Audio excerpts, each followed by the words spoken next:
کہ آپ اس کے لیے کون سی کتاب پڑھیں گے، تو کوشش کر کے اچھے مصنف کی کوئی بہتر کتاب جو ہے اس کا انتخاب کریں۔ جب آپ کتاب ہاتھ میں اٹھا لیں تو یہ چیزیں آپ اپنے سامنے رکھیں، یہ 3 سے 4 چیزیں اپنے سامنے رکھیں۔ مثلا وہ کون کون سی ہو سکتی ہیں؟ سب سے پہلے جو کتاب کی فہرست ہے اس کو دیکھیں، اس کا کنٹینٹ دیکھیں کہ کون کون سے اسباق اس میں شامل کیے گئے ہیں۔ دوسری بات، کتاب کا تعارف جو دیا ہوتا ہے اسے پڑھ لیا کریں۔ بہت سے جو کتاب کے مباحث ہیں وہ اس میں آ چکے ہوتے ہیں۔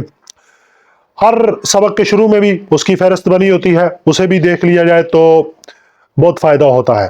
اب ہمارے یہاں بدقسمتی یہ ہے کہ کنٹینٹ دیکھنے کے بجائے، فہرست دیکھنے کے بجائے، اسباق کی فہرست دیکھنے کے بجائے، تعارف دیکھنے کے بجائے اکثر ہم جو ہے وہ یہ دیکھتے ہیں کہ کتاب میں تصویر کہاں پہ ہے، کتنی خوبصورت ہے۔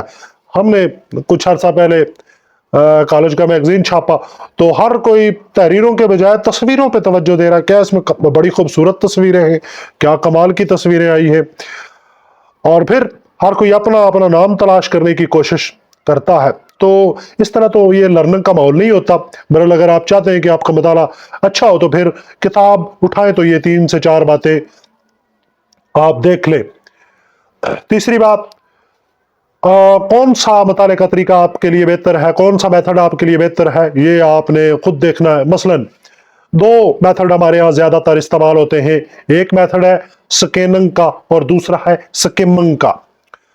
سکمنگ جس میں آپ پوری کتاب کا نچوڑ پیش کرتے ہیں، خلاصہ سا پیش کرتے ہیں، پھر آپ اس کے لیے اگر آپ کو کوئی زیادہ تفصیل سے بات کوئی معلوم کرنی ہے تو پھر آپ جو ہے وہ سکمنگ کا میتھڈ استعمال کریں گے۔